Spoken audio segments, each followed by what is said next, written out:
Hello friends, welcome to online study kingdom. दोस्तों, UP CPT घटना चक बुक सीरीज़ में हमारा जो सिलेबस क्रमांक है वो चौथा, जो कि भारतीय अर्थव्यवस्था का सीरीज चल रहा है। इसमें कि हम लोग जो कवर किए हैं वो 2 लेक्चर ले चुके हैं। आज ये तीसरा लेक्चर होगा, जिसमें कि टॉपिक जो कवर करेंगे वो मिश्रित अर्थव्यवस्था का विकास, निजी एवं सार्वजनिक क्षेत्र होगा। इसके साथ ही हम जो टॉपिक कवर करेंगे वो है हरित क्रांति और दुग्ध विकास एवं ऑपरेशन फ्लड। ठीक है, तो इससे संबंधित तथ्यों को हम यहाँ पर कवर करेंगे जो हमारे सिलेबस में दे रखा है। तो आइए दोस्तों, स्टार्ट करने से पहले आपसे रिक्वेस्ट है, चैनल पर नए हैं तो चैनल को सब्सक्राइब जरूर करें, क्योंकि आपकी सब्सक्रिप्शन ही हमारी ताकत है। साथ ही ऑल नोटिफिकेशन बेल आइकन को प्रेस जरूर करें, क्योंकि आपकी जब तक आप प्रेस नहीं करेंगे उसकी नोटिफिकेशन आपको प्राप्त नहीं होगी। क्योंकि वीडियो जैसे अपलोड हो उसकी नोटिफिकेशन प्राप्त हो, उसके लिए बेल आइकन को प्रेस जरूर करें। तो दोस्तों, ज़्यादा टाइम न लेते हुए स्टार्ट करते हैं हम लोग। उत्पादन के आधार पर जो अर्थव्यवस्था है वह है पूंजीवादी अर्थव्यवस्था, राज्य अर्थव्यवस्था और मिश्रित अर्थव्यवस्था। एडम स्मिथ की प्रसिद्ध पुस्तक कौन सी है? वो है द वेल्थ ऑफ नेशंस। इसका जो प्रकाशन रहा 1776 ईस्वी में हुआ था। मिश्रित अर्थव्यवस्था की धारणा को प्रतिपादित करने का जो श्रेय है वह जॉन मेनार्ड कीन्स को है। ठीक है, तो अभी हम लोग जब आगे पढ़ेंगे कि भारत की जो अर्थव्यवस्था है वो किस तरह की है, तो वह मिश्रित अर्थव्यवस्था ही आती है। ठीक है, मिश्रित अर्थव्यवस्था की धारणा को प्रतिपादित करने का श्रेय जॉन मेनार्ड कीन्स को है। प्राथमिक क्षेत्र के तहत कृषि एवं संबद्ध क्षेत्र आते हैं, और द्वितीयक सेक्टर में अगर देखेंगे जिसमें कि विनिर्माण एवं निर्माण गतिविधियों को सम्मिलित किया जाता है। जबकि जो तीसरा सेक्टर होगा सर्विस से रिलेटेड, जैसे कि बैंकिंग, बीमा, शिक्षा, चिकित्सा, पर्यटन इत्यादि सेवाओं को सम्मिलित किया जाता है, और इस क्षेत्र को सेवा क्षेत्र यानी कि सर्विस सेक्टर के नाम से भी जाना जाता है। ऐसी अर्थव्यवस्था जिसमें निजी एवं सार्वजनिक दोनों क्षेत्र विद्यमान होते हैं उसे मिश्रित अर्थव्यवस्था कहा जाता है। जैसे कि अपने इंडिया में देखेंगे, यहाँ पर जो है वो पब्लिक भी है सेक्टर, और जो है प्राइवेट सेक्टर में भी लोग काम करते हैं। यह मिश्रित अर्थव्यवस्था से संबंधित अपना इंडियन व्यवस्था है। तो भारतीय अर्थव्यवस्था मिश्रित अर्थव्यवस्था के एक प्रमुख उदाहरण है। अगला जो तथ्य है दोस्तों वो होगा हरित क्रांति से संबंधित, जो कि हमारे सिलेबस में दे रखा है। तो पहला पॉइंट है कि हरित क्रांति भारत में कृषि उत्पादन एवं उत्पादकता में तीव्र वृद्धि लाकर भारत को खाद्यान्न क्षेत्र में आत्मनिर्भर बनाने के लिए अनेक कार्यक्रमों का एक समुच्चय था। मैक्सिको के एक वैज्ञानिक नाम है इनका नॉर्मन बोरलाग। इन्होंने बीजों पर अनुसंधान करके अधिक उत्पादकता वाले बीजों की जो है वो खोज की। इन बीजों को उचित सुविधा एवं संरक्षण मिलने पर इनसे काफ़ी मात्रा में उत्पादन प्राप्त किया जा सकता था। इसी कारण बोरलाग को हरित क्रांति का जनक कहा जाता है।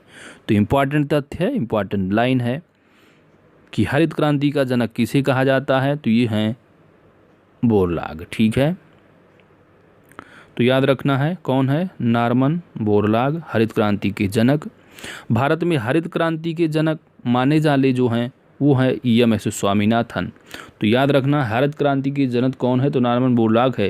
लेकिन भारत में हरित क्रांति के जनक भारत में अगर पूछा जाएगा तो याद रखना है EMS स्वामीनाथन। इन्होंने मैक्सिको की पद्धति को भारत में भी अपनाने पर बल दिया था तथा भारतीय कृषि को आत्मनिर्भर बनाने की नींव रखी।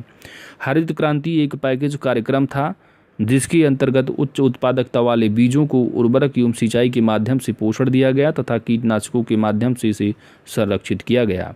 इसके अतिरिक्त कृषि को आधुनिक एवं वैज्ञानिक बनाने के लिए कृषि में मशीनीकरण को भी बढ़ावा दिया गया।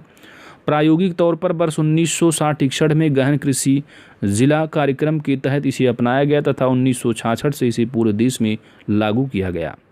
द्वितीय हरित क्रांति में फसलों के दायरे तथा क्षेत्रों में वृद्धि के साथ साथ कृषि पद्धति को संपोषणीय बनाने हेतु कार्बनिक कृषि को अपनाने पर जोर दिया गया। इसमें पूर्वी उत्तर भारत सहित अनेक ऐसे क्षेत्रों पर फोकस किया गया जहां संभाव्यता तो है, परंतु हरित क्रांति सफल नहीं हो पाई थी। इसमें दलहन जैसी फसलों के उत्पादन पर भी फोकस किया गया। कृषि वित्त, तो कृषि वित्त की आवश्यकता अलग अलग समस्याओं के लिए होती है। अल्प अवधि में कृषि आगतों के लिए अल्पावधि ऋण 15 माह से कम के जो ऋण होंगे वह कृषि अल्प अवधि ऋण में आएंगे। इसमें मशीनें आदि खरीदने हेतु मध्य अवधि ऋण यानी 15 माह से 5 वर्ष हेतु तथा भूमि स्थायी सुधार करने, बड़ा निवेश करने आदि जैसी जरूरतों के लिए 5 वर्ष से अधिक अवधि के लिए दीर्घावधि ऋणों की आवश्यकता होती है। कृषि वित्त से स्रोत, तो कृषि वित्त के जो स्रोत हैं वो है संस्थागत स्रोत, जैसे कि संस्थागत स्रोतों में कृषि वित्त की सर्वोच्च संस्था कृषि एवं ग्रामीण विकास बैंक दैट इज नाबार्ड है। नाबार्ड की स्थापना वर्ष 1982 ईस्वी में की गई थी। इंपॉर्टेंट तथ्य इसको याद रखना है। और यह प्रत्यक्ष तौर पर ऋण न देकर कृषि ऋण देने वाली संस्थाओं का विनियमन करती है। गैर संस्थागत स्रोत जैसे कि महाजन, साहूकार, मित्र, जमींदार, व्यापारी आदि, स्वतंत्रता के समय इनकी जो भूमिका थी वो काफ़ी अधिक थी। कृषि वित्त के संस्थागत स्रोतों में वाणिज्यिक बैंक, क्षेत्रीय ग्रामीण बैंक, सहकारी बैंक तथा सरकार हैं। वर्ष 2018-19 में कृषि वित्त में सर्वाधिक जो योगदान रहा वह वाणिज्यिक बैंकों का रहा, जो कि लगभग 76% का रहा। इसके बाद शीर्ष स्थान सहकारी बैंकों एवं क्षेत्रीय ग्रामीण बैंकों का स्थान रहा।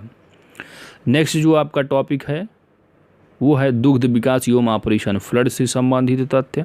तो ऑपरेशन फ्लड दुग्ध आपूर्ति से संबंधित है। श्वेत क्रांति का संबंध भी उत्पादन क्रांति से है। ठीक है, तो याद रखना है कि श्वेत का जो क्रांति है वह दुग्ध उत्पादन से संबंधित है और ऑपरेशन फ्लड भी किससे संबंधित है? दुग्ध आपूर्ति से। कृष्ण क्रांति पेट्रोलियम उत्पादन से संबंधित है। तो कुछ क्रांतियां दे रखी हैं, उससे संबंधित क्षेत्र देखते हैं। हरित क्रांति खाद्यान्न उत्पादन, श्वेत क्रांति दुग्ध उत्पादन, पीली क्रांति तिलहन उत्पादन, नीली क्रांति का संबंध मत्स्य उत्पादन से है। रजत क्रांति अंडा मुर्गी उत्पादन, लाल क्रांति मांस एवं टमाटर उत्पादन, रजत रेशा क्रांति कपास उत्पादन, स्वर्ण रेशा क्रांति जूट उत्पादन, गोल्डन जो क्रांति है फल उत्पादन, भूरी धूसर क्रांति उर्वरक उत्पादन, गोल क्रांति आलू उत्पादन और गुलाबी क्रांति प्याज अथवा झींगा उत्पादन। तो दोस्तों चाहे तो आप इसका स्क्रीनशॉट ले सकते हैं। इंपॉर्टेंट तथ्य यहाँ पर मिलान करने को भी आता है। क्रांति और उत्पादन क्षेत्र किससे संबंधित है। आगे चलते हैं दोस्तों। तो अगला जो चैप्टर होगा आपका आने वाले लेक्चर में होगा बैंकों का राष्ट्रीयकरण तथा सुधार। तो आज की इस वीडियो में इतना ही। अगर हमारी वीडियो आपको अच्छी लगी है तो वीडियो को लाइक शेयर कमेंट जरूर करें दोस्तों। मिलते हैं नेक्स्ट वीडियो में। Thanks for watching.